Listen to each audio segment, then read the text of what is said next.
Did you know that Chell was meant to speak in Portal 2? In the beta era of Portal 2's Wheatley battle, both GLaDOS and Wheatley's statements about wanting and not wanting to do the core transfer would lead to a stalemate that Chell needed to resolve, similar to how it works in the retail version of the game. However, apart from pressing the button and then portaling to the moon like a total badass, you would instead then be asked to give your own statement about the core transfer. Stalemate, associate. Do you wish to start a transfer?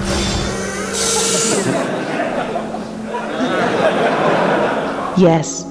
This would then lead to Chell's first word in the entire franchise. Did you know that you could have finished Portal 2 in 3 minutes? During the development of Portal 2, the game was intended to have multiple endings throughout your playthrough, and one of these endings involved you being able to see the moon towards the start of the game. Now, if you just decided to see if you could actually shoot a portal at the moon, this will then reveal an Easter egg that involves the player being sucked out of the test chamber and immediately dying. It's funny how a silly Easter egg that was meant to take place right at the start of the game ended up actually being the actual ending for the retail version. Did you know about this cut co-op mode in Portal 2? You were actually meant to play football, and this originally would have involved Atlas and Peabody going against each other and proceeding to throw a football into the opponent's socket. The entities for this mode still exist, like the dispenser and the socket. Both of the ball and dispenser models can be found in the game, but unfortunately though, the socket cannot. The ball is able to have 2 separate properties for use in game, which goes to both glass and explosive, and the said ball is only spawned through the dispenser. Did you know that there's an unused reference about the G-Man in Portal 2? At some point during Portal 2's development, Chell was intended to be a point of interest to the G-Man. During the start of the game, when Chell wakes up in the abandoned version of Aperture, Wheatley was originally meant to inform you that a man with a briefcase was just here looking for you. G-Man really does seem to like going for mute,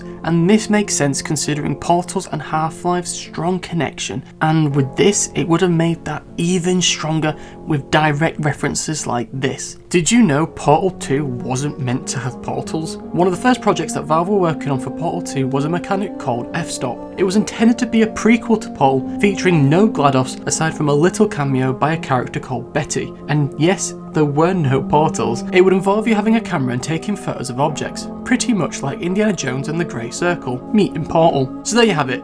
A game focused around portals was meant to feature no portals. Did you know that only 11% of Portal 2 players know this fact? Spoilers ahead though, but you are able to actually find a reference towards the iconic ship, the Borealis, from Half-Life 2. Just before you encounter Potato GLaDOS, you are able to find some cabinets that are currently blocking a door. All you need to do is climb up on top of the shorter one, and then you'll notice that the doors will magically open, leading you to an empty hallway. You'll notice a massive empty hangar that once had the legendary ship stored within. By accessing this room, you actually get an achievement called Ship Overboard, which currently only 10.9% of players have unlocked. And I'm actually semi-surprised that this is so low. Did you know that you were meant to fight a giant chicken in Portal 2? Now there's not much known about this boss fight, but it is speculated from the concept art shown on screen right now that it would have been a boss in one of the earlier stages of the game. Despite its lack of an appearance in the game, there are still actually a few leftover files about the chicken, as it's mentioned within the scripts folder of the directory files